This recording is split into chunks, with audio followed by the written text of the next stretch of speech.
Thanks everyone for joining us. We had so much fun with our last morning chat with Steve Biggs that I wanted to expand it. And so this morning we have Wayne Roberts, who is food policy expert, world traveler, publisher of many books, and an all-around great guy. And so Wayne, thanks very much for joining me. Thank you for asking me. Yeah, so again, I'm Dushin with Seed Voyage, and I wanted to ask Wayne a couple of questions. So Wayne, first question, I'm really happy. Yesterday, I was able to announce the launch of the Seed Voyage Advisory Team, a group of 4 people that I think are just excellent, and I'm really happy to be working with. And you're one of the 4, and so I wanted to ask you, why did you decide to join, and where does Seed Voyage fit into your overall worldview on food? Well, I would say there's many problems behind food, and one of the biggest of them is that there's a famous movie called Hidden in Plain Sight.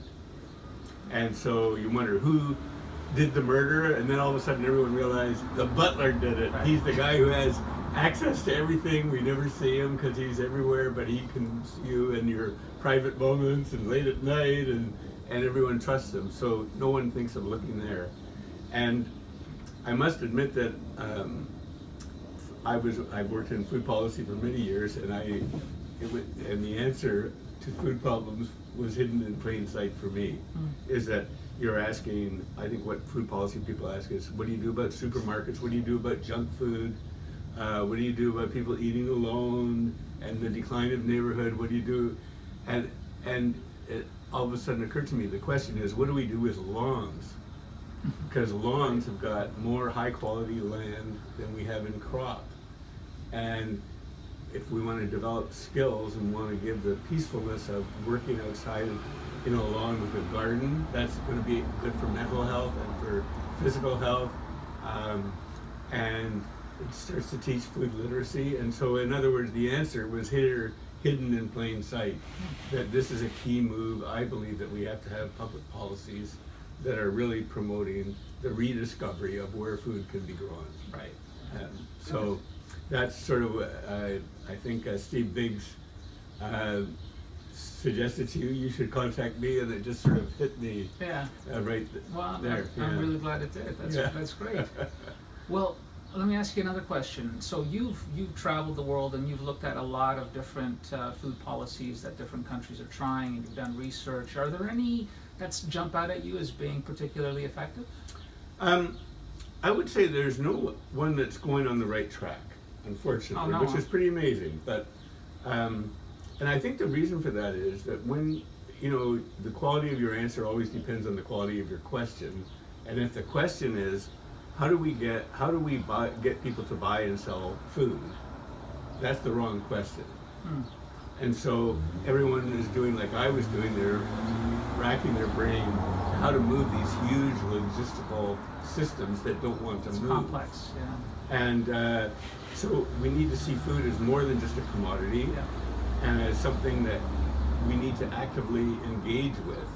It's not something we passively consume, which is consumption used to be a disease that people feared, and now it's what makes the economy run. Right. And so, to me, that no one has said anywhere in the world that what we have to do is to move towards allowing people to grow as much of their own food as they wish to, and to make that a matter of public policy. More, right? We all make sure there's street lights and sidewalks and fire hydrants, but what about areas to grow food? Right. So.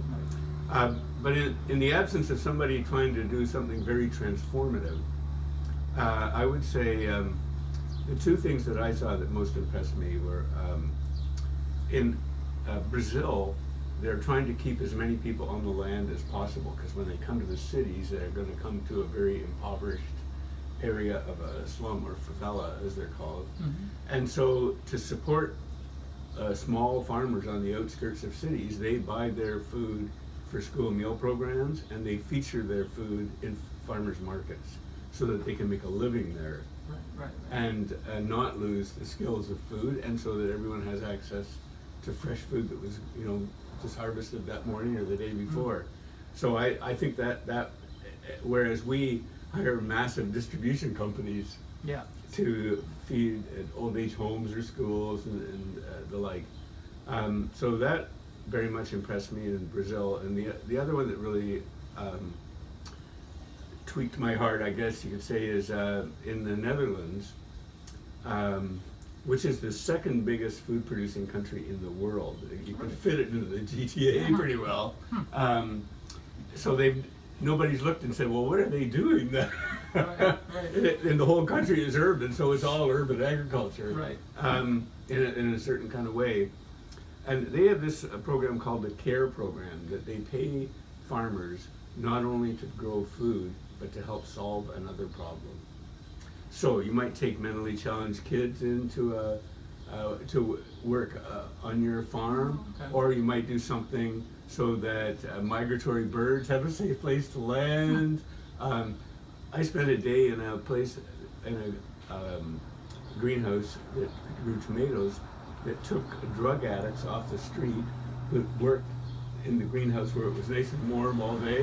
We got free healthy meals, social workers all around anytime anybody wanted to talk. And they paid for the program entirely out of savings to the court system and the judicial system and the police system, in terms of just arresting somebody who's homeless who happened to steal some food.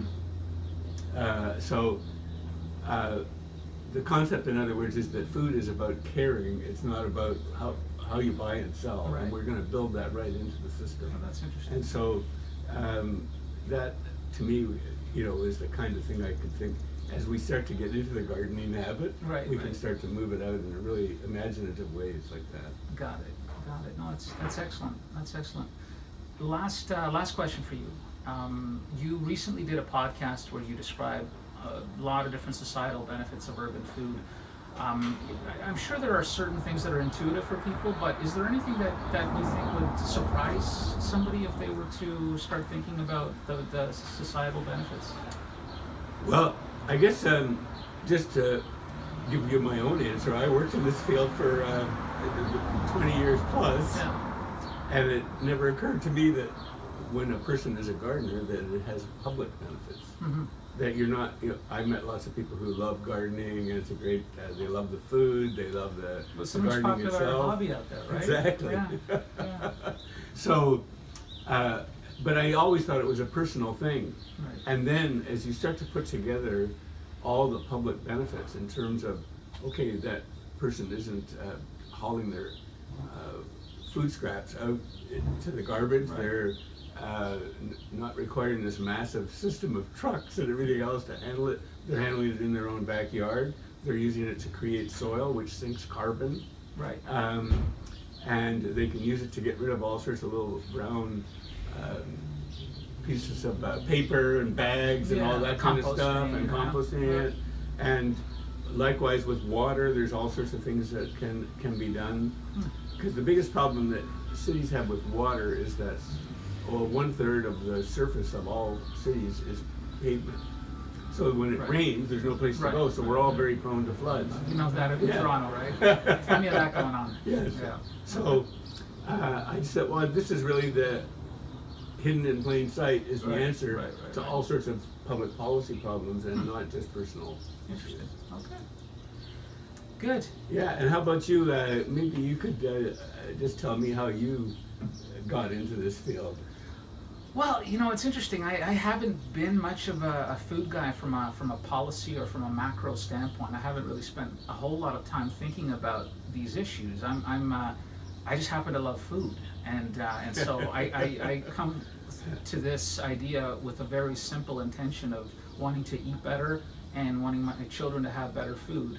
That was really the start of Seed Voyage, and then as I started talking to people like you and other experts, I realized it's a really complicated topic, and there's a lot of moving parts and a lot of tie-ins to urban poverty and education and childhood obesity. There's a lot of topics that are touched by urban food, and my own selfish goal of wanting to eat better, the hope is that I'm creating something that will encourage more people to grow food, encourage more people to be exposed to what proper tasting fruits and veggies taste like, and that simple act maybe leads to some adjacent benefits that I never would have dreamed of when I first thought about this idea. So basically, you're asking a simple question: how do I get people to enjoy food that they love growing? Yeah, Right? yeah. Better question than what do we do at the supermarkets? We'll see how it goes, but listen, we'll wrap it up there. Thanks everyone for joining us. Thank you, Wayne. Thank really you. appreciate your time. Yeah. Thanks My pleasure. everyone. Have a good time.